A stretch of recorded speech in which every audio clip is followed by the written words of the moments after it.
Hello and welcome to All Stats, Aren't We? A podcast in which Leeds fans cast their combined eye over goings on at Ellen Road, giving scrutiny to the underlying statistics and tactical footings at work at Leeds United. I'm Adam Elliott and I'm joined today by Martin Riley, but also Tom Hosty Cundell. How are you, mate? It's been a little while on here. You're wearing a lovely shirt, I see, and I know not all of our listeners can see, but it looks fantastic. Thank you very much. It's got Viduka 9 on the back, and I've got my original next to me. You two can see that, but no one else can right now. I'm good. Just plodding along with work and working with the England national team that I work for. Is that a name drop? I don't know. Football? It's Bloody hell. just been quite busy. No, unfortunately not football. No, it's the England wheelchair rugby league team. That's it's been busy. So we're coming up to England selection basically, and I'm having to do a lot of work around that. How about yourself? I'm great. That's very cool as well. I think a lot of us are doing some pretty cool stuff these days, including whatever I had for tea tonight and whatever you had for tea tonight. I had salmon, teriyaki salmon with mixed vegetables and rice, and it was wonderful. What was yours? I had Nando's chicken and rice. Classic is mine. Is there a reason for that, considering the day that we're recording on?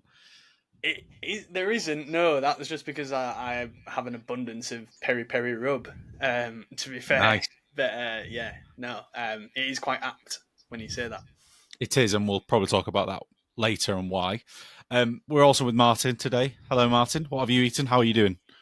Hello. I'm doing good, and as you both already know, I had sausages for my tea with some mash and veg. Gave you a nice picture of me eating them as well, because yes, why not? I'm doing good and looking forward to having a chat with the both of you. Yeah, I'm very much looking forward to this. For all the listeners that don't subscribe on Patreon, you won't have seen much of us this summer, or you might not have thought you've seen much of us this summer. But fear not, we haven't been having a break and lazily enjoying some holiday sunshine on a sun lounger. Instead, we've been hard at work on our summer pods and scouting articles, which we do every summer and have for many, many years now.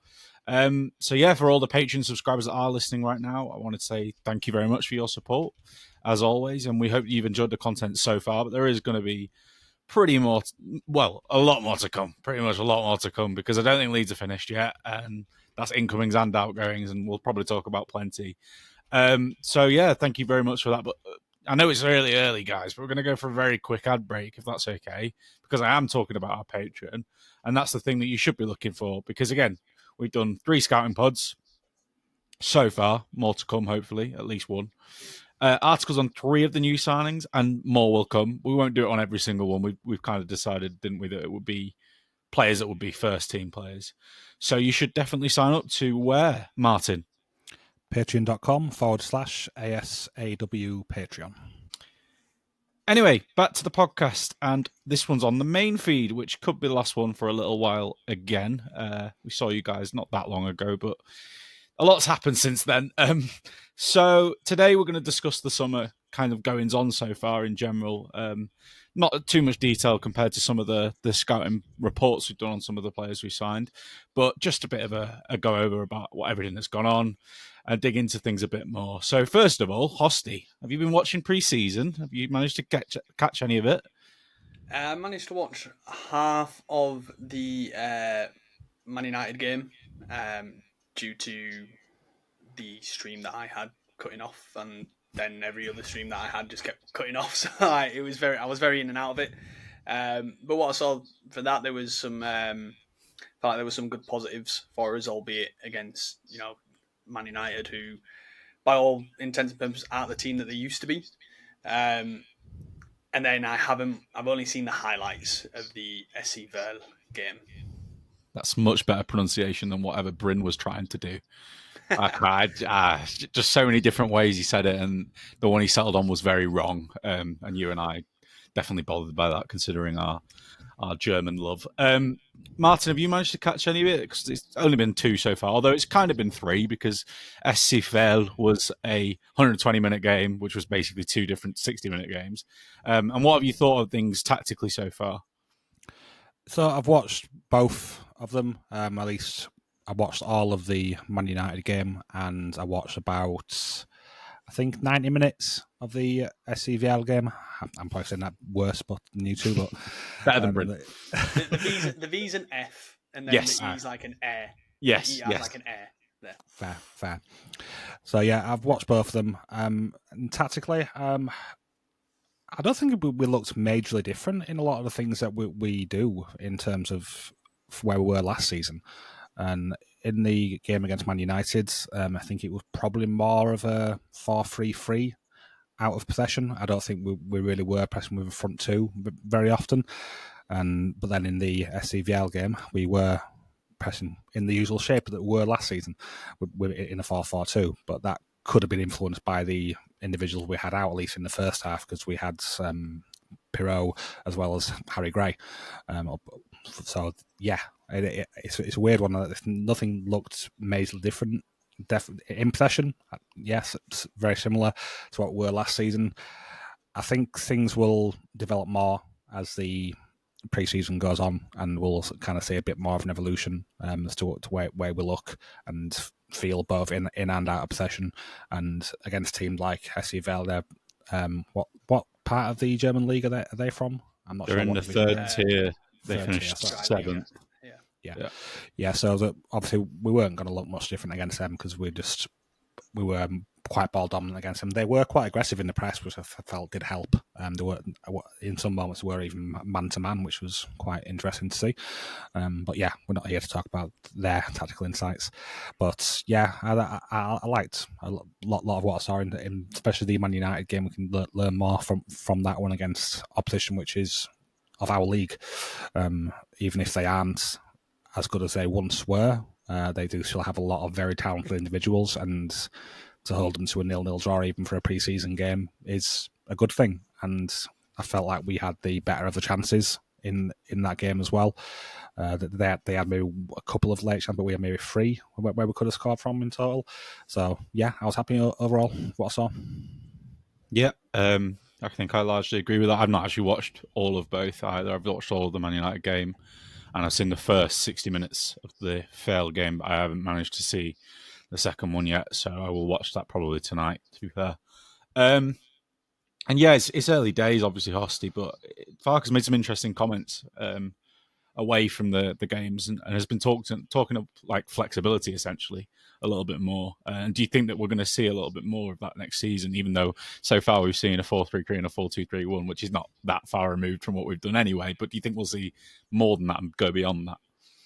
I think, when we talk about the players who have come in, we can probably touch on it a little bit better. But yeah, we've definitely got the squad, which can be a bit more versatile now within that and a bit more flexible. I definitely think we probably won't be able to make any judgments on us tactically, for me, until probably Villarreal and AC Milan. I think these first 3 games in the training camp, you look at, like, it was 2 60-minute games, right, of 30, and it's all about giving players minutes and getting match minutes into their legs, because you can't properly really simulate that within a training session, no matter how much you try.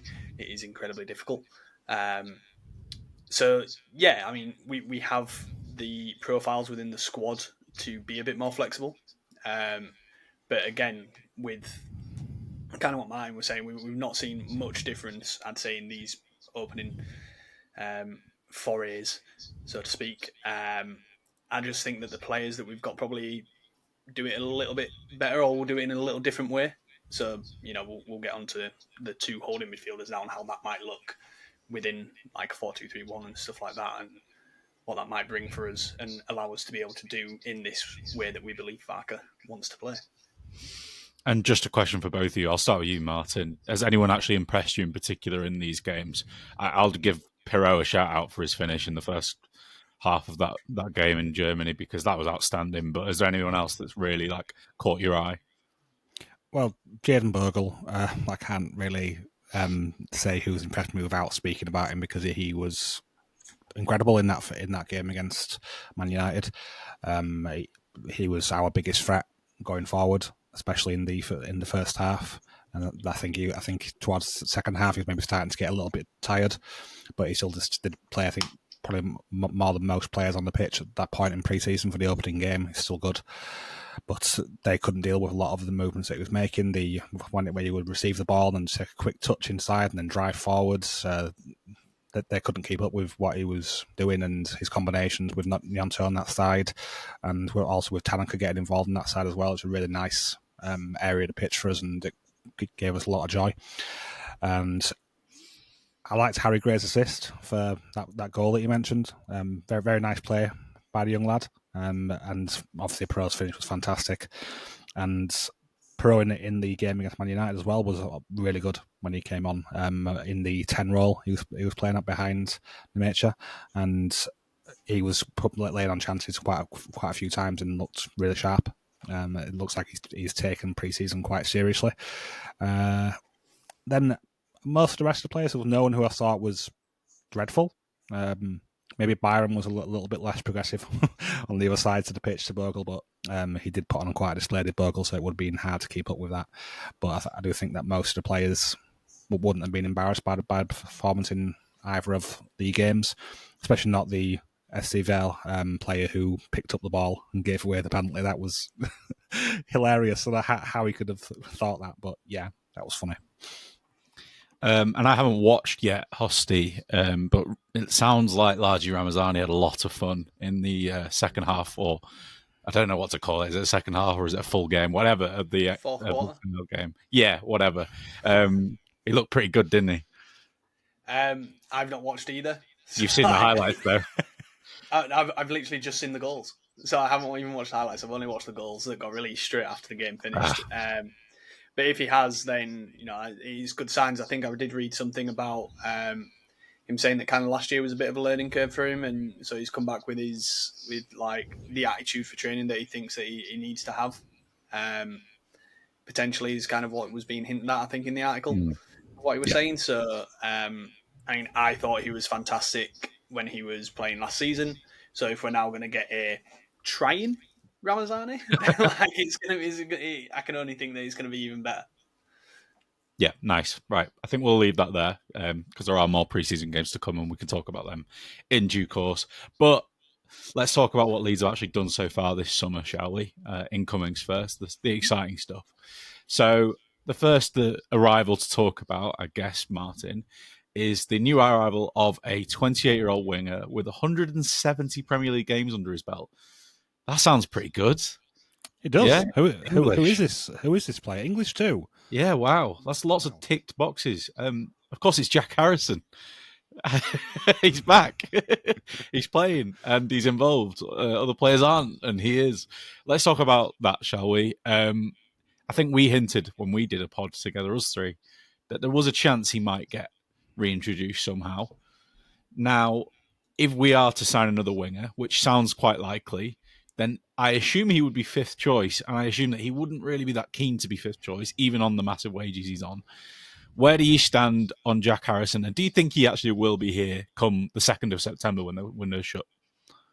It's a difficult one to say because his wages, I think that's probably going to be the main stumbling block in getting him moved this summer, because he's one of the few players left from the Arter era of contracts where they were just shoving more money at players and saying, yeah, more money makes you a better player. So, yeah, that would be the difficult part of getting him to move on, because I think he's probably one of the top 2-3 highest paid players at the club, the other one being Pat Bamford. And, yeah, Harrison hasn't done a whole lot in the time that he's been away from us either, at least not in terms of getting goal contributions. He's not hit the same levels that he did for us once, or come close to hitting those levels. So he's not exactly been showing why he should be a pickup by a Premier League club or other clubs outside of the Premier League. However, he is a player who managers will love because he will always show high qualities of training, and he'll always give his all in training. I think that will impress him. I think he takes on instructions quite well, and I think you need to with him. I think you do need to give him quite detailed instructions to get the most out of him. That's why Bielsa did in that time, I think. But yeah, he would definitely seem to be fourth or fifth choice when we do bring in all players that we want to bring in. So, don't know if he'll play too much, but also don't know if he's going to go. So it's a tough one. Hoss, do you think he stays or goes? I think it all depends on if we get another winger, right?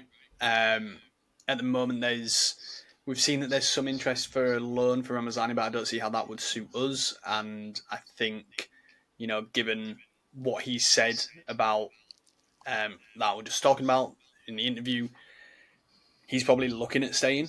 Why wouldn't you want to? We've not seen any interest for Dan James to sign a new contract. We've not seen any interest for Nonto, supposedly. But of course, we've not seen any interest for Jack Harrison either. But at the moment, the reason why he's involved is because, like we just said, we're managing minutes. You don't want to overdo players either in pre-season. So if we only had 3 wingers, one of those wingers is going to have to do probably the full 90 against Man United.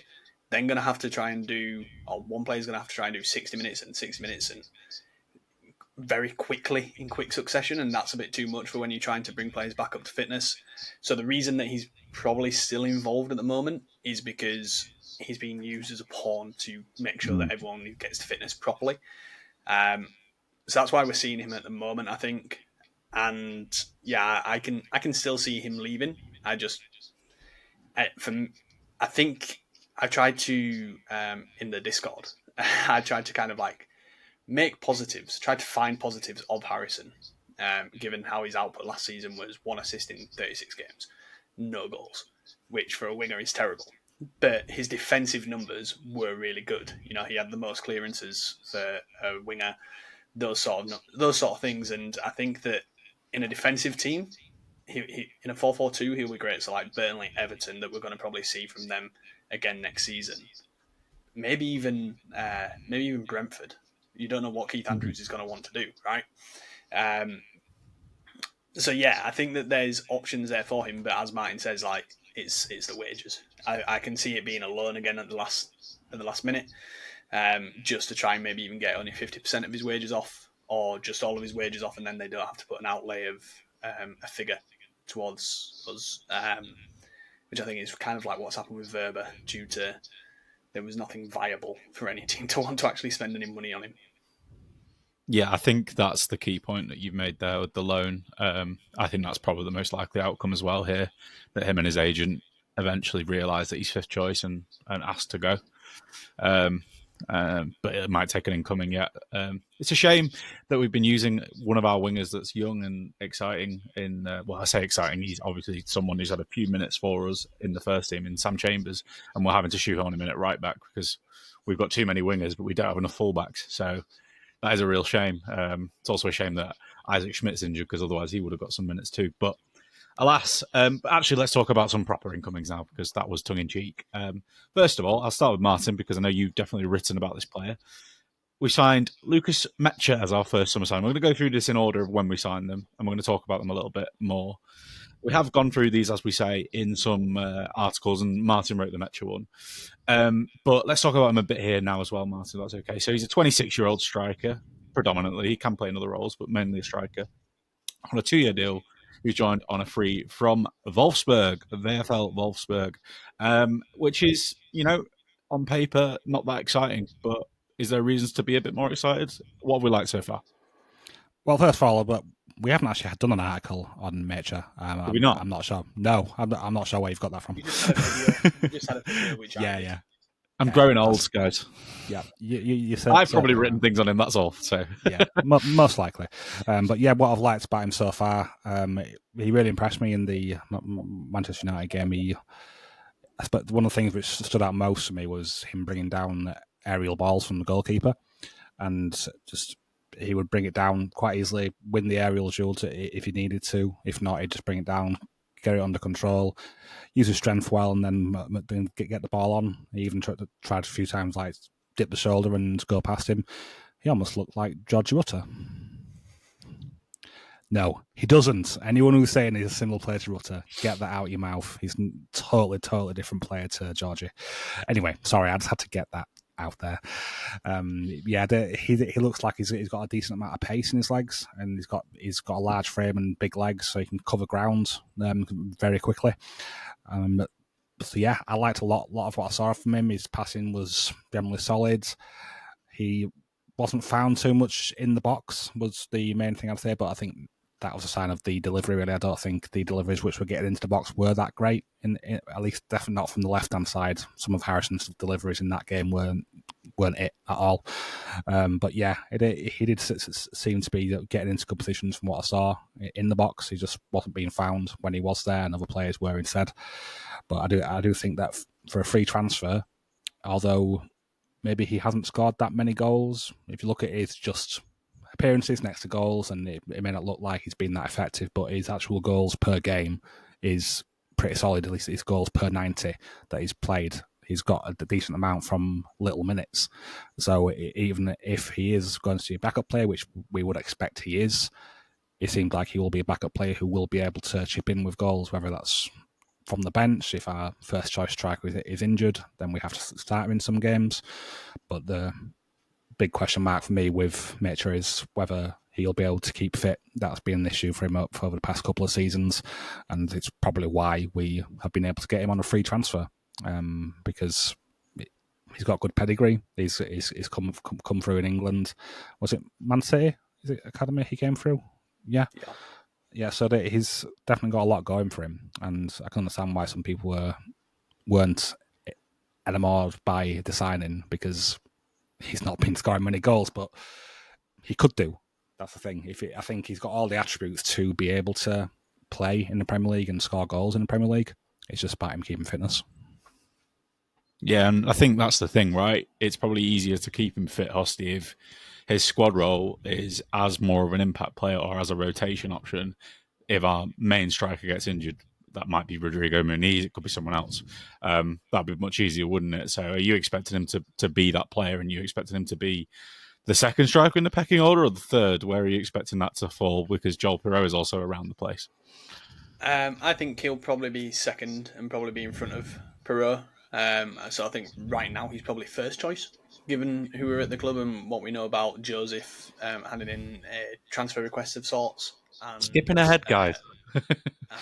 We'll talk about that. and you know, and what the other striker's being told. There you go. How's that one? So yeah, and yeah, as Martin was saying, you know, his numbers per 90 are actually really good. You know, he's at Wolfsburg. He had around about 0.5 per 90 goals per 90. I think it's 0.46. I think it is, it's which is really 0.5, good. Let's just call it that. We round up on this podcast, not Dan. We're not Dan especially when Dan Holdworth's not here. So I think it's a really smart signing when it's for free. Obviously, I think the fact it was our first signing was also why it was quite underwhelming. Because, you know, free signing, injured player from Germany, failed at Man City, didn't do great at Middlesbrough, that sort of shtick that you can throw at him. But yeah, I thought he looked really good. He looked really secure on the ball. Like, everything that we were missing from Perot and we wanted from Perot last season with regards to holding the ball up and being able to take the ball down and battle with defenders in those direct when we needed to go a bit more direct. He really he doesn't excel at it, but he excels better at it than what Perot does. And yeah, so I think it's a really good signing as long as he is the backup and he's not our only striker signing, which I'm pretty certain he's not going to be. But right now, he is. So. Yeah, right now he's playing against Everton, I think. Yeah. And I agree with you. I think Perot, I don't know what the situation is going to be like in attacking midfield as the summer progresses. We don't fully know. But I assume that he actually might be seen as kind of a second striker or attacking midfield option more than he is a 9 option this season. I'm not saying he won't be both, but I think that's probably going to be the case. And I think he probably would do better there behind a player like Mecha. But yeah, I think I'm pretty happy with this too. I completely echo what you say about it being a bit underwhelming, being the first signing. Probably needed a funner one to come in first. But if he'd been the 5th one, no one would be complaining, but it is what it is. No. I think a lot of the fan base still think that Perot is above him, and I'm not sure that will be the case. I can't really see it. We paid £15 million for Perot, and he was top goal scorer in the Championship, so how wouldn't he be above him? I guess it's partly what we discussed last season about how his game translates, and also partly the fact that he's never actually played above. I think the highest level he's played at is briefly in the Dutch top flight, right? And then the Championship for 3 years. It's not quite the same. 4 years, sorry. He's played 4 years in the Championship, so it's not quite the same, in my opinion. Right, let's talk about Jakobiel, if that's okay. I'm going to ask you first, Hosty, because you definitely did some stuff on him. You did a lovely little piece that's gone on our YouTube. So what can you tell us about the 26-year-old, again? Another one is above 6 foot as well, again. Centre-back on a 5-year deal for £15 million from Udinese. Is that pretty good business? And what have you liked so far? Yeah, I think it was a really good business. I think we were kind of expecting £20 million for him. So, yeah, he's Slovenian international. He's an absolute monster. I think the game which we've all kind of watched is England versus Slovenia, where he kind of manhandles Harry Kane and deals with Harry Kane incredibly well. That's a world elite striker, and that's the kind of guy that we've signed, right? He's, like you said, he's 6 foot. I think he's 6'4" again as well, if I'm right. And B4ish. yeah, and he's so dominant in the air. Like, his numbers are fantastic. I haven't got them to hand right now. I'm kind of unprepared on Jakobiel, I won't lie. But yeah, and he's pretty secure. He's quite okay in possession as well. Not like he's not going to dribble around everyone and be John Stones, but he's still very good on the ball. Like, for what we're signing and where we're at, he's going to be a starter. There's no doubt about that. He probably comes in. I think you've got him ahead of Strauch due to some of the deficiencies that we think he may have. With regards to, if we were to partner him with Strauch, they might actually have the same sort of deficiencies. So I'll let you discuss them a bit more, because you and Martin probably know them a bit better because you watched. I only really looked at numbers. But yeah, he seems exciting. He seems like a really good signing. I'm very happy that that was really the first one through the door who we spent money on. I think for me, Rodon and Strauch are obviously really good defenders in their own right. But I definitely felt like we needed to upgrade one of them in some way. So yeah, I think he may be. I still see him as being more Rodon-like. But I understand why it might be that he plays instead of Strauch and alongside Rodon as well. Yeah, I won't talk about it too much because I want to talk about our next set that we signed in a minute, and I'll probably discuss them both together. But yeah, basically, think he's everything that you said about pretty comfortable with the ball, but just an amazing box defender, right? So we think that Rodon was good for the level in the Championship. We even thought Strauch was good for the level, if not better in some respects than Rodon, definitely on the ball. But I think Biel is just an absolute animal, bit of a monster. Kind of becomes one of our best players straight away, and that's really important. We're talking a lot about ceiling raisers at the moment. I'm using that term in my writing a lot at the moment, and he's certainly one that's rose the ceiling quite a good amount, which is what we needed. I think there'll be times when he'll be playing with Rodon and with Strauch. Those three, for me, gives us a pretty good foundation for the first season in the Premier League. And something that I keep also talking about in my articles is making certain positions so strong in the first season in the Premier League. Not many teams have been able to do that in every area, or in multiple areas. They might have it in like 2 areas, but not in like 4 or 5. And at the moment, it's looking like we're going that way. So yeah, Martin, you've watched more of him. So what can you tell me about Jakobiel? I haven't watched as much as Dan has on Biel. He's the one who wrote the article on him, so it's a shame that he couldn't be on this one, to be honest. But I did watch quite a few of the clips which he used in the article, and read through the article as well, which is really good for Dan's writing debut with us. So any of the patrons who haven't already read through that, give it a read. It's worth a read. It's only about a 10-minute read, won't take very long. And anyone who's not signed up, get signed up, because find out more about Yaka. He's definitely his biggest asset is his box defending, like Adam mentioned. He will win aerial duels all day long in the 93rd percentile for aerials won, 3.31 per 90. He's totally dominant in terms of that, and that's one thing which I think he has an edge over both our other centre backs in Roden and Strauch.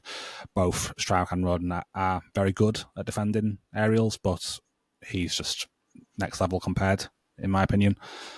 I still think Strauch has an edge over him on scoring goals, though. Just looking over his history, he has had one good season over in Italy where he got 3 in his first season, but then the 2 seasons following that, he's only managed to get the 1 goal from around 4 xG, so he's running a bit short on that side of things. So I still think that Strauch would probably be the better target in the box, but he's another 6'4" guy to worry about. So that's what you want. You want to pack the box, take markers, and they're going to just come to him. Yeah, exactly. Yeah, and so maybe that'll leave more room for Strauch to attack if and when they both play together. Because I think that's still undecided as to who, but I also am probably leaning towards when everyone's available, because he won't be available for the opening game against Everton. So I think we'll definitely be seeing Roden and Strauch for the opening game. I think it most likely will be Biol and Roden who play the most minutes, but I do think that Strauch will still play a lot. In terms of his on the ball stuff, he's got pretty decent long passes, and he looks to find that right channel quite often in what he does on the ball. Dan James. Exactly, that was just what I was going to move on to. Thank you, Adam. So yeah, he's definitely going to find those sort of spaces with those balls quite frequently. I wouldn't say he's got a decent amount of close range pace. His acceleration is a bit lacking. That's probably one area of weakness, but we're not going to sign a player at our level that doesn't have weaknesses. There's always going to be something which they have, which they could be better in, but we're not the elite. We've just been promoted, so it's fine. So I'm very happy with the signing. I think he'll be a really good Premier League defender, in all honesty. Yeah, it should be in my head, we've signed 2 players that should be mid-table Premier League players, and then the rest might be sort of towards the bottom end, but that's fine. And he's one of the ones that I've got in my mind that's definitely a mid-table player. Yeah, and I think in terms of squad role, we can expect he'll be a key player. Mecha, not so much, but you're going to have to build a squad of multiple profiles, and he certainly would come under the kind of crucial bracket in terms of how important he's going to be this season. And I think we all really like this one, and the value seems good too. I'm going to talk about Sebastian Bornau for a second, because I feel like I'm probably best placed for this. So, a 4-year deal, another 26-year-old who's 6'3", £5.1 million because he's in the last year of his contract. And that's another theme. Every player seems to be in the last 2 years, right? So Biol was in the last 2 years. Mecha was out of contract. Bornau was in the last year. A few of the others we're going to talk about in a bit in the last 2 years or the last year. So quite a lot of deals like that, which is really interesting as well as a strategy. Another one who's just an absolute monster in the air. I don't actually have the numbers to hand because I don't want to go all statsy today, too heavy. But yeah, man, you can give me them in a second. But yeah, he's really, really good at winning those first contacts again. So there's almost like a joined up thinking. If Biol's the starter, then maybe Bornau's his replacement. And maybe that gives food for thought against Everton. Speaking of, by the way, I wonder who was the first to announce that. It wasn't Graham Smith or Barron Cross.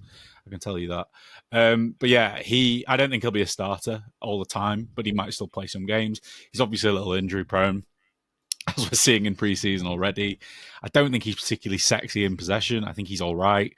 But he's a decent box defender again. And at one stage, he was quite highly rated. He was quite highly thought of when he was at FC Köln. In the Bundesliga, and people really liked him at the time. You know, he's a Belgian international that was like 21, 22, but he ended up at Wolfsburg, and he's just had injuries and bad luck, and so he's fallen down the pecking order, and now they've sold him while they have the chance to.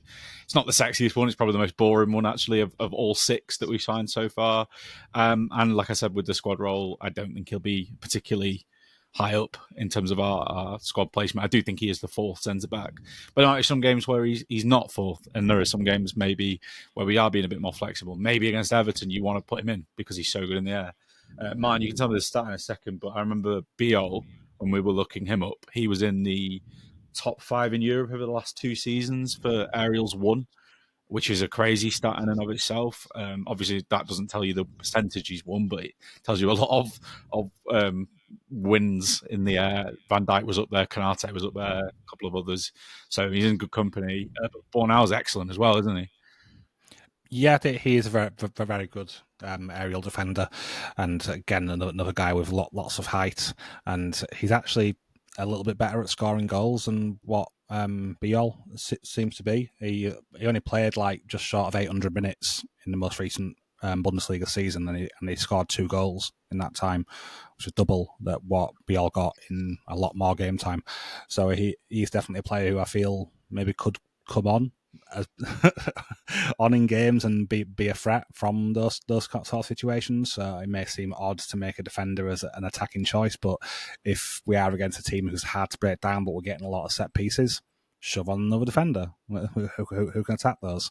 So yeah, he won't be as good on the ball as any of our other defenders. I think that's probably his biggest deficit. I've not watched a whole lot of him. I am just going off the numbers here, but the numbers don't look that great in his favour. I think Hosty's got something to say on this. Yeah, I feel like we saw that last season, right? We had Strauch on the bench after he was injured for a bit, and we were chasing a game, and we brought on Strauch, and I think Strauch got 2 goals. I think that was the game. That was my favourite game of the season, I think. So. Yeah, I can't remember if that was Sunderland or Sheffield United. Sunderland, yeah. And at the time, we were like, why is he bringing on Strauch? And it was because he recognised we were getting, I think he brought on Rothwell at the same time. And so he recognised we were getting a lot of set pieces, and he took advantage of that. And that's something that we're looking at doing this year, right? You look at everyone who we signed, that's what we're doing. So it's going to be a Bornau Harrison double switch. 100% every single time, right? Or Ilya Gruev and Bornau Harrison are technically our only like corner takers that I think we've really got in the squad. And I don't want either of them in the starting 11. But yeah, like Martin was mentioning, Bornau he's got a bit more of a goal scoring streak about him with regards to how he's like aerially strong. So he had one season where he actually got 6 goals when he was 20 at FC Köln. So that's good for a centre back. And yeah, echo that. I think he'll be an impact. Or if like we spoke about flexibility, he's probably. I'm guessing he's probably someone who can fit in a 3. I think we've said Biol can potentially fit in a 3 as well. And when you've got we've got those 5 centre backs right now. 5 centre backs? Have we got 5? We've got 4. 4 centre backs. And Padu's not a centre back. We're not doing that. 4 centre backs right now, with 5th and 6th choice being probably the signing that we'll talk about last, and Ampadu. That puts us in a really good flexible position, really. Especially when the next player that we're going to talk about and how Bogle's performed, I don't see them doing any issues in a back 3. And yeah, so I think that Bornau helps with that flexibility and as that backup too. Yep, totally agree. And just one last thing to add is, I know we're going to sign a striker, and it looks like we're going to sign a fun winger of some description as well. But it is really important to have goals all over the pitch, in every area. Longstaff, we're going to talk about in a second as well. Like, he's someone who gets a few goals. You just need players to chip in. They'll probably have not only a points total in mind, but a goals total in mind that the squad needs to get as a whole. And they'll probably looked at Bornau and thought, if he gets 1 or 2, that'd be really handy. Or if the centre backs in total, they get like 8 between them or something, that'll be really handy. And that's the sort of thing they'll have assessed. And all these pieces, they seem to fit together. So there's a bit of weakness in one player, there's some strength in another. So the last thing I wanted to say on Bornau is, I think he's probably our quickest centre back other than Rodon. So again, like if you want to do a back 3 and have a bit more protection there behind the wing backs, he's probably better for that. He's probably quite good for that. He's a little bit speedier. Probably why he picks up a few injuries as well. So that's quite good too. But he's not one that gets the juices flowing. We're going to talk about another player now. This is when you definitely wrote an article on Martin, because I definitely did edit it. I remember doing so. Another player who's 26 on a 4-year deal. Oh my gosh, it's like copy and paste. Oh wait, he's not above 6 foot. What is this? We can't be doing this. He's tall for a left back still. He's tall for a left back. Go on, Martin. Talk to me about Gabriel Goodmanson. £10.3 million from LOSC Lille in France. What have we made of him so far? Well, just from watching him, I absolutely love him. I think he's going to be a fantastic signing for us. His best qualities are definitely in possession. I'd say he's probably on par with Firpo to the way he will progress the ball. His biggest asset in this is his ball carrying. He's got more pace to his game than what Firpo has, and loads more, and physicality as well. He's such a strong guy. He's like you said, 5'11", but he's pretty stocky with his build, especially in his shoulders and arms. He's just great. And Are you talking about me or Gabriel Goodmanson now? well, you as well, of course. But yeah, like I said, the ball carrying is his biggest asset in terms of ball progression. He's not as creative in the final third as what Firpo is, so he won't be doing as many crosses or pullbacks, but he will be, I think, better at progressing the ball to the players who can do that than what Firpo was, in my opinion, because he's got the current things you need for a Premier League fullback, which is pace and athleticism, and we've got that on both sides of the pitch now. He'll absolutely be, in my opinion, nearly as good as Bogle in a lot of things. I do think Bogle has his beating in terms of creativity around the box and actual goal threat as well. He doesn't get a whole lot of goals and assists, doesn't Goodmanson, but he's still a player that I very much enjoyed watching, and we know, of course, that our lovely Tom Wilson is a big fan of his and has been for a few years now, to be honest, and he was delighted that we got him signed.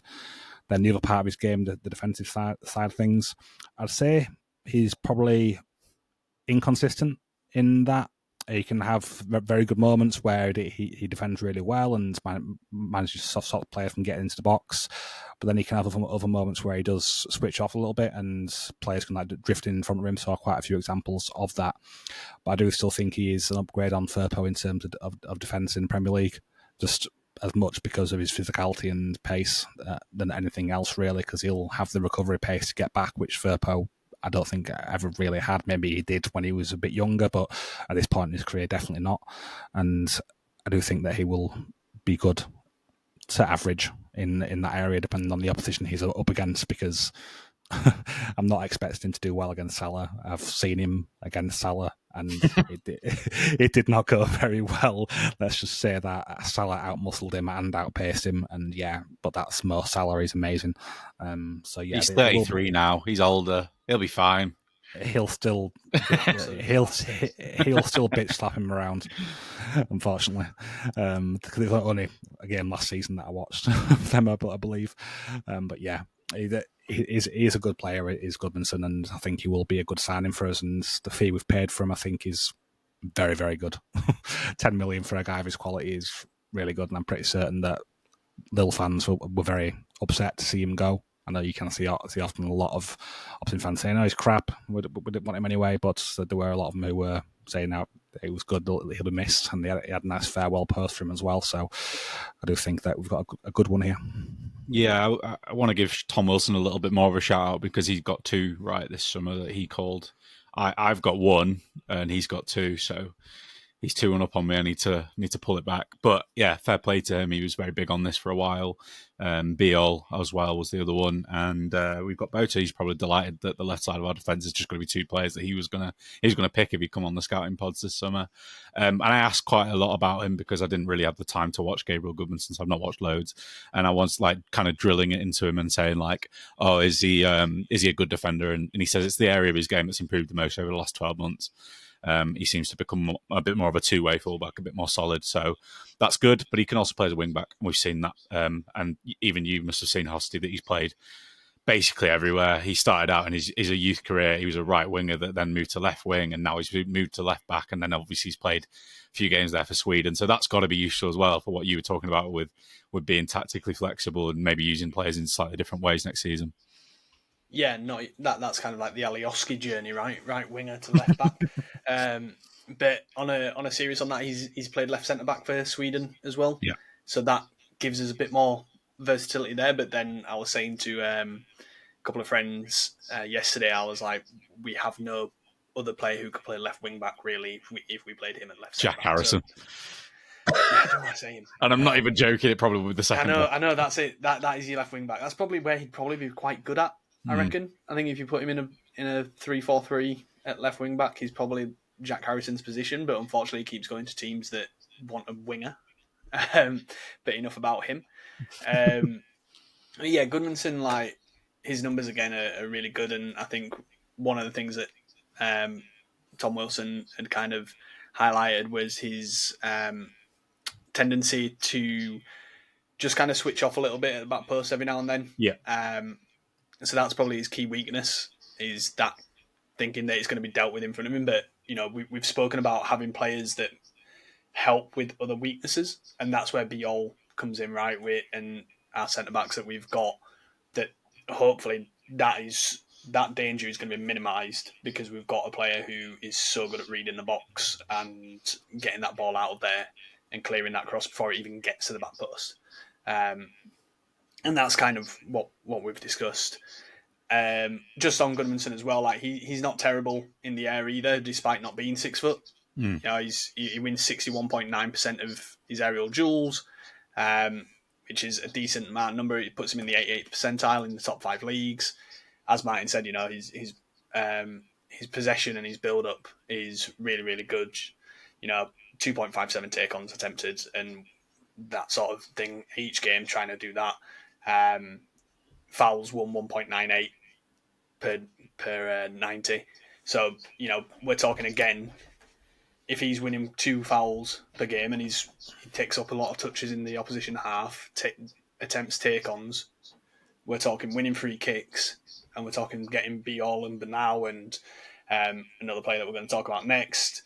You've got all the big guys in there to aim for, and we just need that player to put it in as well. That is the only thing that we're missing now.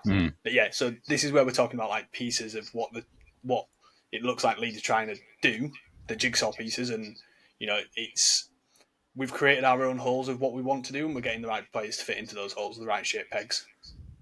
Yeah, it's about covering deficiencies in each game, in each player's game, and that's the big thing. Or highlighting the other side of things, right? Yeah, so covering deficiencies and making sure that someone else can bring out the other side of other players. Yeah, absolutely, and it's jigsaw, and I like the approach this summer to squad building. It's very sensible. It's quite joined up. Lots of PKH players as well. Not been going for too many youngsters. That's something we can maybe do. Take a few more risks in a season or two when we're more established, if we're more established. But yeah, for now it's PKH players, and we all expect he'll be the starting left back. And even if we might sign some more cover at fullback, which I think we're all expecting as well, he should play a good amount of games and a good amount of minutes.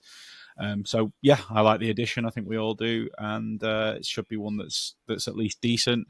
But when you did talk about back post crosses, I was getting a little bit Jesse Marsh flashbacks. I wasn't feeling great about it, but it is what it is. You're never going to be a team as well, and you've just come up that suddenly doesn't concede any goals. Like, you're going to still concede goals, and that's fine. It's just that we need to be competitive in the games that we know matter, and hopefully these signings are doing so. Speaking of, sorry to interrupt, just a quick one. If you're enjoying the video, be sure to like and subscribe to help us keep the content coming. And if you want even more, you can support us over on patreon.com/ASAW Patreon. You'll get bonus podcasts, exclusive articles, and access to our Discord community, all while helping us make more of the content you love. Thanks. Now let's get back to it. And speaking of a player who I know quite well, and Martin's got to know quite well recently, don't know about you, Hosty, but I'll come to in a second. Big Sean Longstaff, the first one of our signings so far who's not 26. He's 27. A 4-year deal from Newcastle for about £12 million, rising to 15. He was also in the last year of his contract, like Goodmanson. And yeah, I mean, there's a lot to say here probably, because I don't think it's the sexiest thing in the world. There are quite a lot of the fan base that are very much like, this is the best signing we've made this summer because he's English and they know who he is. And that's the only reason, let's be honest. And then there are quite a lot of going, oh, this is really not good if you're trying to survive in the Premier League. Like, he's not the caliber of player you want at all. He's not great on the ball, blah, blah, blah. And I kind of get both sides of that, but I'm somewhere in the middle, and I think us guys probably are as well. I think it's pretty sensible, Martin. I don't think you can describe this transfer any other way. It's not sexy. It's not. It's just a solid addition to a team who's wanting to do well in this league. He's got a lot of experience. That's one of his biggest assets, is that he knows this league well, and that's something which I think Daniel Farke wanted to get into this team, to get more players who did know the Premier League in and out. And I do get what some people are saying about his deficiencies on the ball. I did notice that when I was watching him as well, that it isn't the most expansive with his passing. He's got some good long pinged passes to switch play, but I think that's probably the best that we'll see on the ball from him. He generally keeps things quite simple, and it's best to pair him with a more progressive-minded midfielder. I think him and Tanaka could dovetail quite nicely in that. But I do like the signing overall. I'm not complaining about it in the slightest. It's just, yeah, it's a solid, sensible signing, which is so unlike us. It's not a sort of signing that we often do make, and I'm quite happy for the change. It seems like there's not a whole lot of risk in this deal. It's a decent fee for a PKH player. Maybe not a whole lot of resale value in it, but you don't need that. You've got a player now who, if we do manage to stay in this league, he'll be happy to stay with us for 3-4 seasons, I'd imagine, because I don't think he will improve massively more than what he currently is. I know he's just entering his peak, so he could improve a little, but I do think that some of his best things that he does in the game in possession is probably his box crashing. He does do that to decent effect, and he's scored some big goals even against Paris Saint-Germain in the Champions League only the season before last. So he can definitely score in the big moments and do it when he needs to. But I think you wanted to add something, Adam. You had your hand up a minute ago. Yeah, it was actually on appearances. So we mentioned Harrison's at the start, 170 he's got. Longstaff's actually now the player in the squad with the most. Do either of you want to have a stab at how many appearances he's got? It's 171 in the Premier League, all right, and then. 229 in total, I believe. He's beat Harrison by 1, yes, which is cool. I think that's pretty nice. And obviously, we might lose Harrison. It's as if I did a video which had this stat in them. Right. I did a voiceover for it, which is going to go out after this. Well, it'll go out before this pod comes out, so hopefully everyone's watching it by the time they get around. Probably have. Yeah, I've written articles, and I was the first on my team that noticed that. And yeah, he's the player with the most experience in the squad, which is cool, and I like that, and that seems sensible in that sense. Just a little bit more from me, because Newcastle are a team that I know quite well. I've watched quite a lot of them. Probably the team I've watched the most that aren't called Leeds, other than maybe Dortmund. Maybe, I don't know. There's a few in that bracket, but yeah, I've watched a lot of Newcastle, and Eddie Howe didn't trust him a lot in the latter stages when they basically had a lot of other good midfielders. But when Tonali had his ban, like, it wasn't necessarily, oh, we're going to sign someone. We're just going to run with Sean Longstaff, and he was great. Like, he really was. Like, it was very much Howe's style of play. It was physical midfielders that were full of running and power and intensity. He certainly has all of those kind of things. Even if he's not the quickest, he can still cover ground quite well. Great engine. And just, again, a bit like Harrison, I know we're comparing them a lot here, but out of possession just follows instructions really well.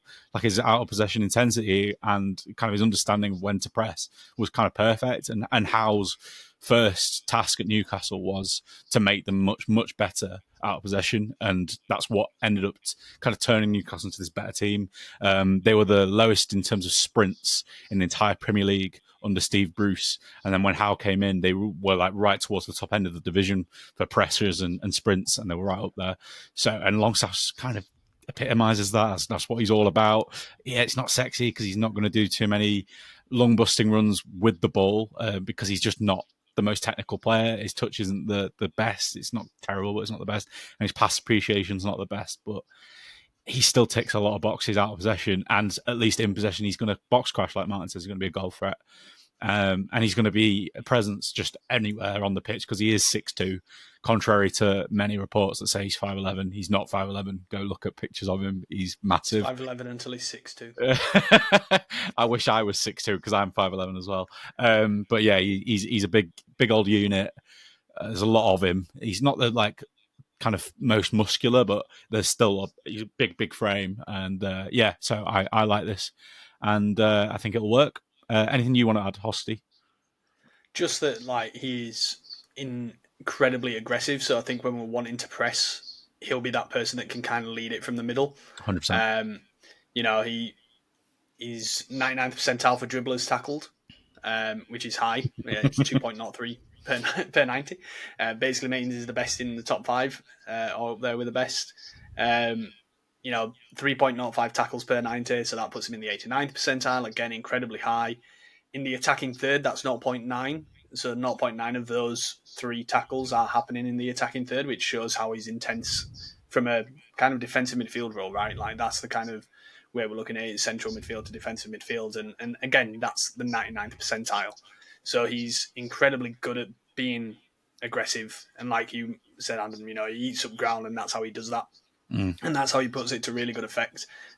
His defensive numbers are just out of this world for a team who have just come up to be signing. And I think we've spoken about it being sensible and about it not being sexy. We didn't make a signing like this when we came up last time. We didn't make one sensible signing. We tried to make tons and tons of sexy signings. And we hailed Mark Rocker. We liked Mark Rocker on the ball and said he's a sexy player. Like, we enjoyed watching him. We enjoyed the way that he passed it. We enjoyed the way but he didn't have this physical output, right? He didn't have this part of his game, which is what we probably needed. And you look at who's come up, they haven't made a Premier League experience signing. I mean, okay, Burnley have, but it's a washed Kyle Walker. Sunderland were trying to sign Granit Xhaka, but they've been told no by Erik ten Hag. So, we've managed, and I don't remember any of the three clubs last year making a signing of this sort of style. Ipswich definitely didn't. Southampton signed Ramsdale. Is that going to count? I don't think so. And then who were the other team? Leicester. Leicester signed no one because they had no money. I think when we've spoken about before, this chasm between the Championship and the Premier League, what we're showing with our signings is, we're getting players that we've all said are quite reliable, and it seems like really sensible signings. They don't seem to be too expansive, too risky. And like I said, no one made this sort of signing. No one's made this sort of signing in those 2 seasons that the teams that have come up have been relegated straight away. They didn't make signings that were under the age of 30, which is probably like this. The ones they did, so I just thought of 2 Leicester ones, were Bobby Reid and Jordan Ayew. They were both 33, 34-ish. It's not the same. Both players who I think, I understood why the other teams were letting go of them. Yeah. Whereas I think Newcastle would have kind of been happy if he stayed as a backup. The reason why he's left now is because he said he wants Newcastle to get some money for him. Which is probably why he signed the contract extension in March. Because that's when they triggered his extension. So, it for me is just really sensible.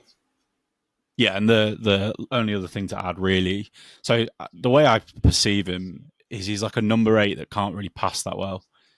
So he does a lot of the other good things that you want from number 8. Post SC fell that he's got good passing. He might have done, but he's going to say that, isn't he? I'm not saying he's bad, by the way. I just think that's probably one of the weaker parts of his game.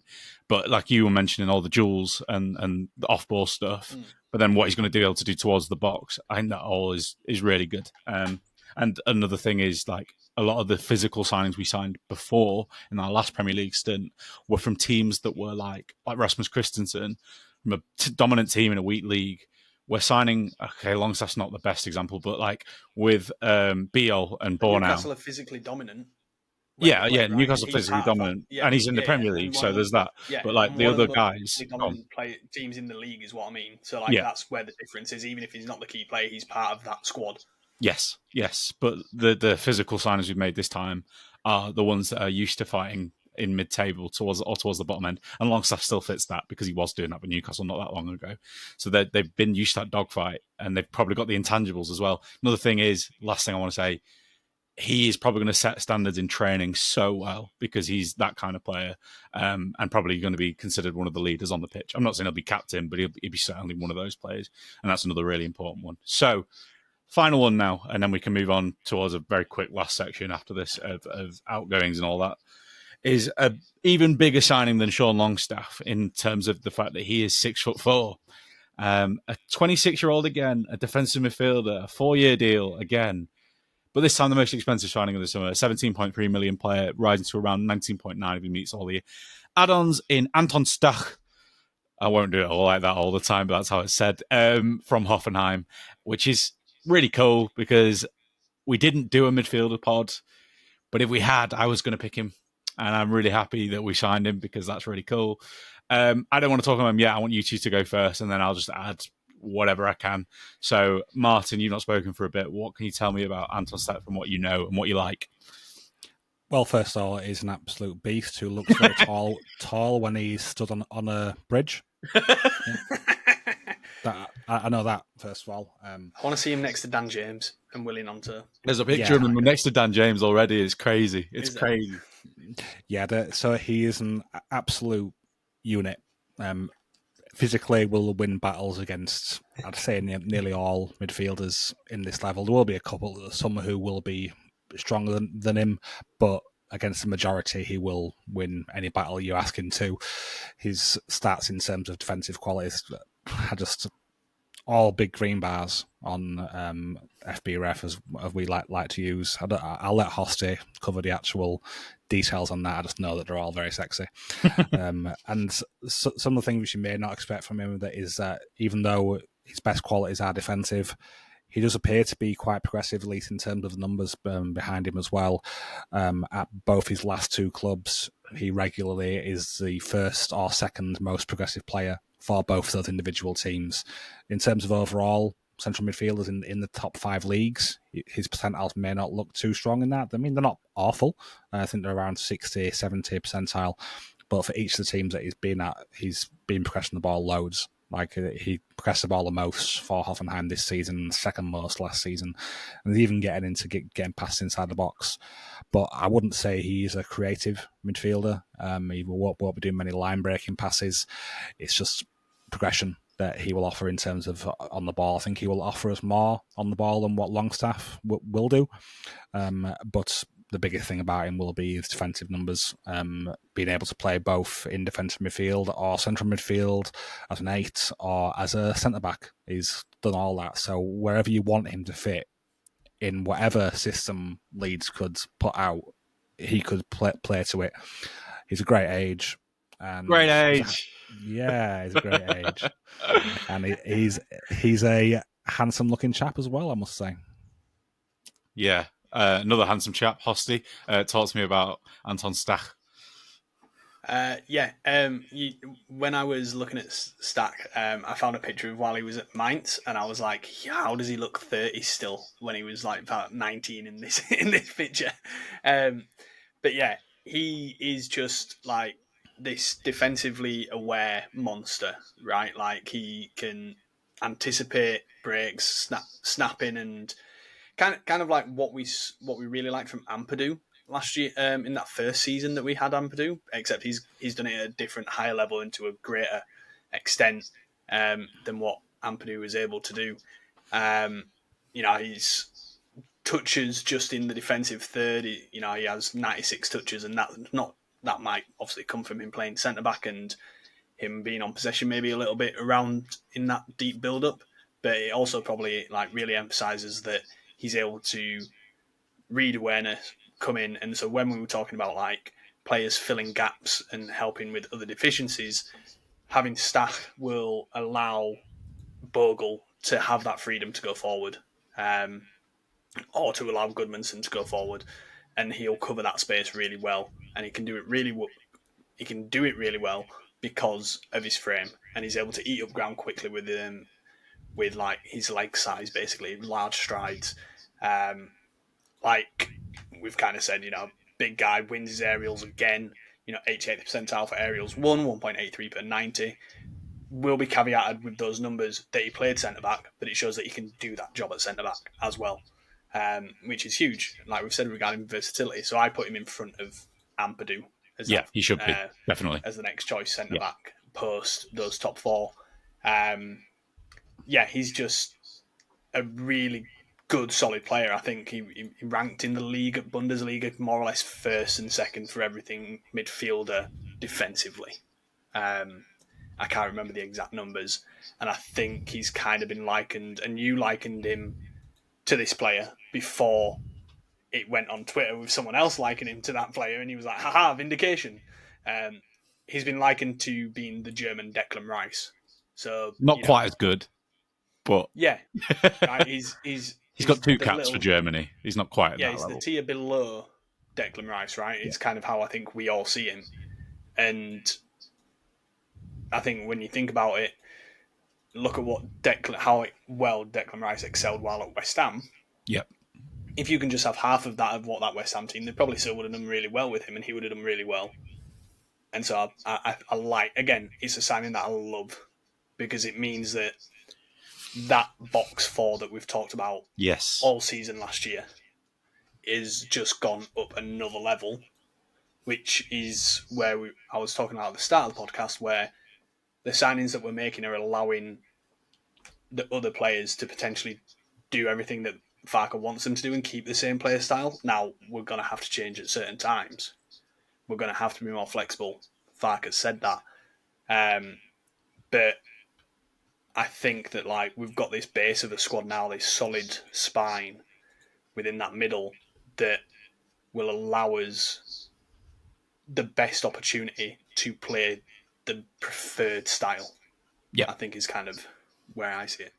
Yeah, I agree You with that. talk about him now, Adam, because you really wanted to talk about him on the pod. You've actually both covered a lot of it. You've covered a lot of it, so there's not actually loads to add. One of the big things I'll add is availability. If you look at his last 4 seasons in the Bundesliga, I can't remember the exact number, but it's like 15 matches missed or something stupid. It's really not many at all. So he's always there. You know, you found a PKH player that's always available for £20 million, who's been likened to Declan Rice, like a baby version almost of that, although a bit taller. And it's just like, how have we managed to do this? Like, I really genuinely believe that his price tag could be double in a year if he's as good as I think he's going to be. Obviously, you need to contextualize some of the stats, and that's fine. Not just because of the positions he's played a few different roles, and that doesn't help when you're looking at data because it kind of messes it all about. But also because Hoffenheim finished 15th and they were rubbish last season, and it was basically him and Kramaric, who played for Leicester once upon a time, has become a club legend at Hoffenheim, carrying the team on their backs, and they were absolutely outstanding at times, and they were the reason in games that they were able to win in both boxes. And we talked about the strength in both boxes for so long on this podcast last season because it was the thing that we were lacking. And at one end of the pitch, Farker says we're done. Farker says we've got our centre backs and centre mids, which I'm taking as he wants to keep Strauch, by the way. I'm hoping that's the case because he has said it. And if that's the case, then I love that core, as you said. I think that is, even if we kept Gruev, and I don't know if we will, but if we do, then that's 5 defensive or centre mids for that area. You got 4 centre backs. I've knocked my mind. And I think that basically, yeah, like that's going to be really good and really useful to have that many players that are available often, apart from Strauch and Bornau. But you've got that cover, that you've got that stack option as a centre back. You can play there. You can play defensive midfield. I think he'll play defensive midfield the most. I think he'll play in a 2 most of the time. But you might play in as a single pivot some of the time, and on the ball. As a single pivot, you might not want him as the main receiver in build-up, I'll be honest, but like he won't be bad for it either. So there's still options to do that, but he's going to be able to cover those fullback areas, as Hosty mentioned. He just ticks so many boxes in that area to pitch for us. And I do think that he's the only player other than Biol in that core that we talked about in terms of centre-backs and defensive midfielders that's going to play all the time if he's fit, because they're both going to raise the ceiling of the squad so much. I think he's our best player.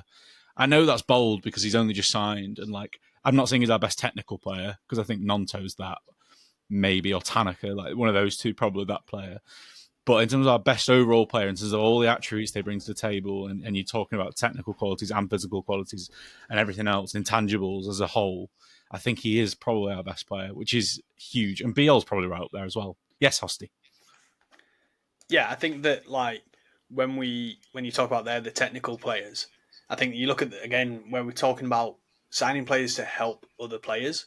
We've had the fear, and maybe listeners who aren't patrons don't know that we've had this fear. Thinking about it, but we've been quite vocal on our fear, at least to each other and within the Discord, for certain, on Tanaka's possible deficiencies physically for the Premier League.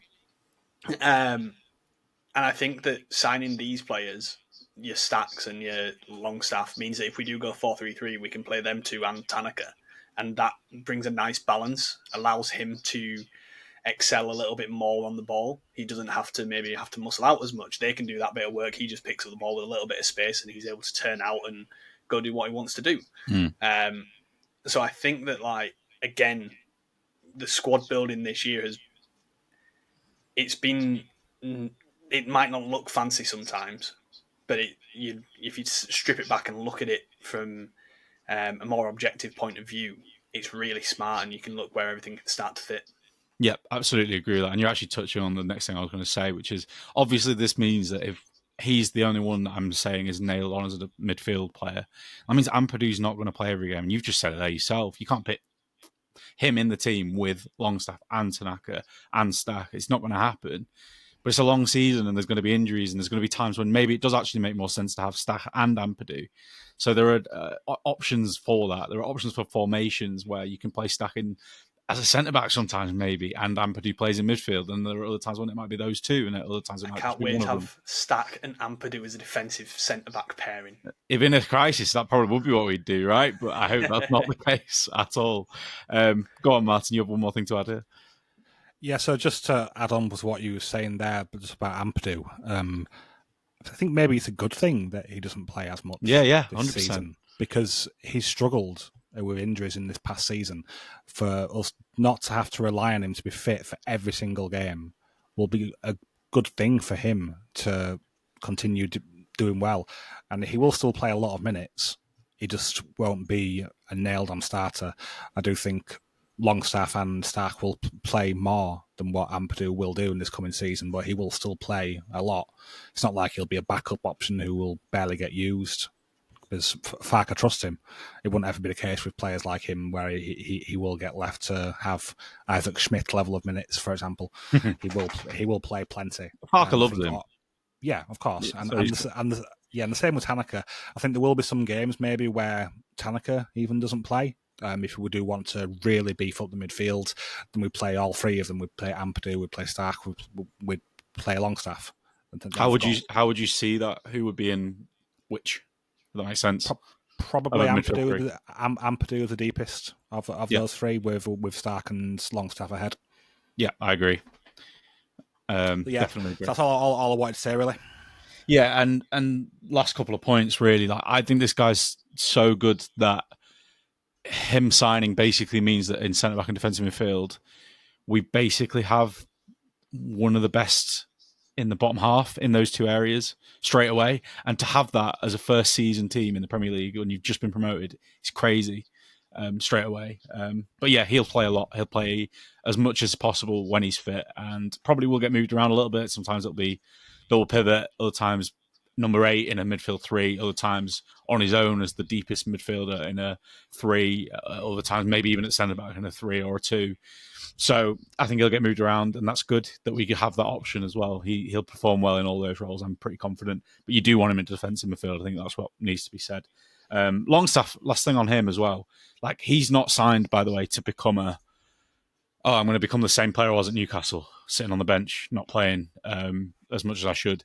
He'll have come here with definite people telling him, you're going to play a lot. You'll have assurances over that. And so, yeah, he'll play a lot too, which means Ampadu and Tanaka can't always play. It's just the way it is. But it means we've got good midfield options. So I'm very, very happy with that.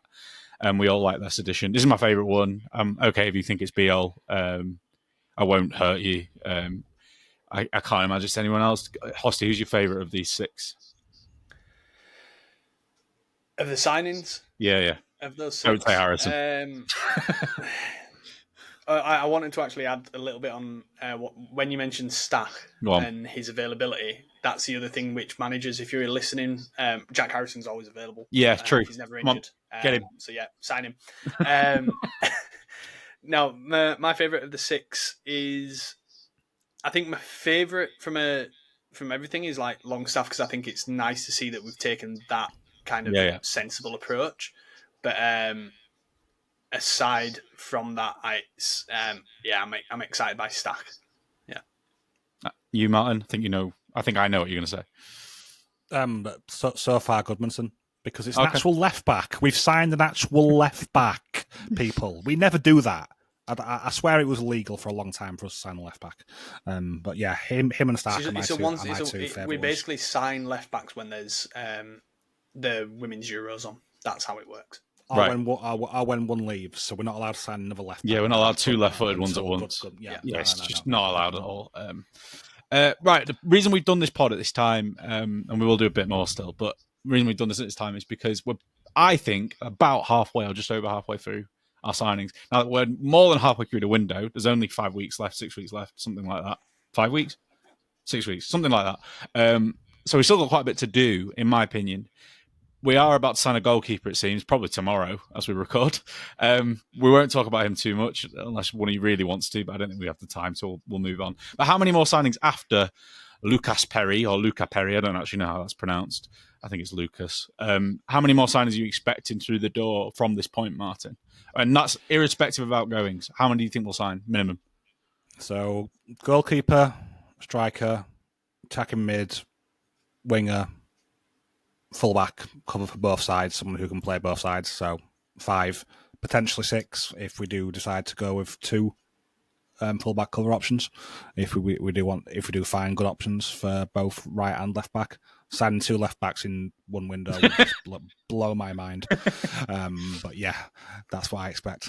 That's my exact list as well. The only other thing I would add is if there's a surprise outgoing.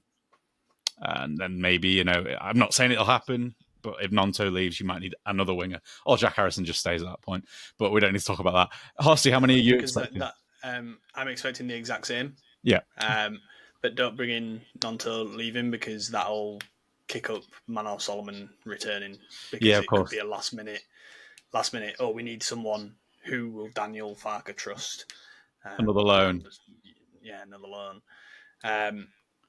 No. On Perry, just quickly, looks like a keeper who can throw it to the big man. Yeah.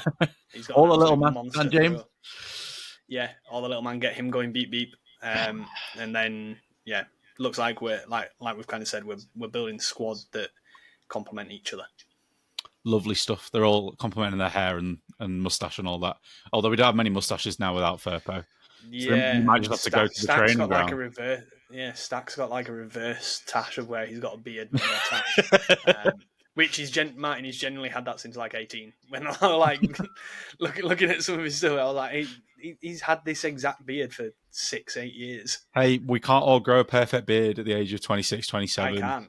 I can't grow a perfect beard. There you go. And you're even older than me, and you're looking at this, and this isn't even that as perfect as it could be. Yeah, that's true. Anyway, we're going to go for a very quick ad break before a very quick last section, and I'm going to skip some of the stuff we've got down on this running order because we're not doing all of it. But yeah, sad things to talk about. Well, I'll talk about one more thing then, but then we'll go, which is that Leeds has spent 80 million quid, if you include all the add-ons this summer already. Obviously, we haven't hit all those add-ons yet, so it's probably about 70 million actually at the moment. But that is a lot of money, and then it piqued my interest. So I had a look at each Transfermarkt squad and kind of where each club's at in terms of their squad value. And I think it's interesting. Their valuations are not always perfect, but we're already creeping towards, we're third bottom, obviously still, but we're way ahead of the other two, Burnley and Sunderland. We're 40 million ahead of each. We're creeping up towards the Evertons and the Wolves and the Fulhams and West Hams of the world. So I think that's really interesting. I know we've got a lot more to do, but I just wonder where we will land when all is said and done in the window. I actually think we might not be in the bottom 3 for that, and that would be quite interesting for a season 1 team that's just been promoted. That is impressive if we manage to do all of that in one window. But it's going to take, exits as well. It is, and we know the squad is bloated at the moment, and we probably need a few sales, which is why we'll probably discuss that on another pod because this is way, way too long. I think we should talk about Bamford quickly, though, because it is sad, and I think we all deserve a chance to say goodbye almost. So I just want your thoughts on the fact that he's been essentially told to leave. Varka's said he's not in his plans for the season, which is his way of saying find a new club. He's on a big wage in the last year of his contract, so if he wanted to, he could dick about for a year, and he could just not really play. He probably wouldn't be involved in the Premier League squad when they do the 25-man squad, and would just earn that huge wage until we release him. My opinion of Pat Bamford is that he probably wants to go play because he's not got many years left. He's probably got something to prove. And he seemed to be in good shape this pre-season and was kind of bragging about it. Apparently he spoke to Dean Smith, the square ball guy, after he saw his play and said he's in the best shape he's been in years. So I hope he goes and finds another move personally. And I thank him for 7 years, most of which I really enjoyed him. I think he had a good impact even when he had those seasons when the injuries were starting to come. It's just that it started to diminish more and more, and obviously the purple patches started to become few and far between. Hosty, give me your thoughts on Patrick Bamford, because I think Martin might cry, so I'm not going to go to him yet. I think I might. To be fair, those were some lovely words. No, I'm sad to see him go. I've always been a big fan of his still, and yeah, like you said, he gave us some really good moments. I'll never forget the Villa hat trick. I think that's always going to be a lasting memory of his. The equaliser when he then injured himself was also superb. I think I was at They're that game and I was celebrating. like, I think I was at that game and I remember going, I think he's injured himself. Oh shit, I think he's injured himself again. Yeah, and obviously he's just a really nice guy as well. He comes across really well, I think, and um, yeah, I think it's kind of bit us a little bit in the arse just because of the Joseph news as well. So now we're literally in Germany with one striker. And Depends on what your view of Perot is. 1-9, yeah. 1.5, 1.5. One and a half strikers in a sense.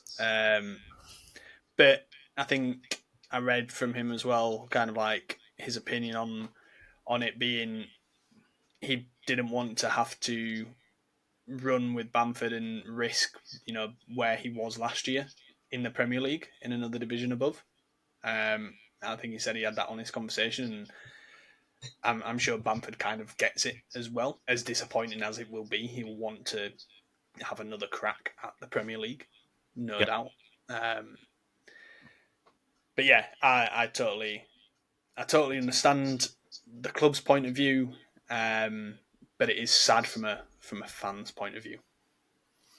Yeah, he's one of the last surviving players, Martin, from the Bielsa era, really. Jack Harrison and Meslier now. And Strauch. But that's it. And he probably epitomises things more. Don't you dare say that about Strauch again. I'll boot you out there. But yeah, Bamford is obviously probably the one that of the four that epitomises that era the most. Harrison could be a little bit, but then things are soured with him, so he's not quite the same. But that's his mum's fault more than his. Yeah, it is, to be fair. But Bamford is a sad end, isn't it, Martin? And you and I both were desperate for that Middlesbrough goal to count because you said it would have really meant a lot if that was his last goal for us against one of his former teams as well. It would have been really cool, but alas, here we are. He deserved it, to be honest. Yeah, for me, that goal stood. It's just ridiculous that he didn't. I absolutely adore Pat Bamford. He's been one of my favourite players to watch, even in the Championship, where he was getting the most grief from fans for the amount of chances that he was missing. And people were in that pre-season when everyone was saying, how can you go into the Premier League season with Pat Bamford as your main striker? Well, just look at what he's done by the end of it. My word, he was phenomenal in that season. Just, yeah, one of the best strikers that I've seen pull on a shirt. I personally, at least in my true watching of football terms, I was kind of watching during the O'Leary times with Viduka and all the rest there, but for me, it's Pat. He's been my favourite striker that I've watched for us, and he's a great guy. Always works his hardest. Tried too hard to get fit a lot of the time, which was a downfall for him. That he just couldn't do it. He just was burning his own body out. Put his body on the line with the amount of pressing that he used to do for us. Really fit him perfectly as a sort of 9 that Marcelo Bielsa wanted. And that hug that he got from Marcelo. Yeah. Yeah, that was so many good memories when it comes to Pat. And I do wish that we could have given him this one final chance at the Premier League. He was even talking about potentially trying to get his England spot back. Bless him. Oh, no. It's too much to risk. That we can't rely on him now. His body isn't, even though he may be in the best shape of his life, he's going to say that. He's going to want to try to get that out there to as many people who will listen.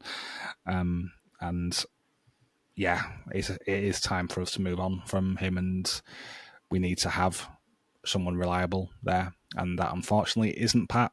But wish him all the best, and I've loved him. Yeah, really have. Yeah, peak Bamford, definitely the best striker I've seen at Leeds.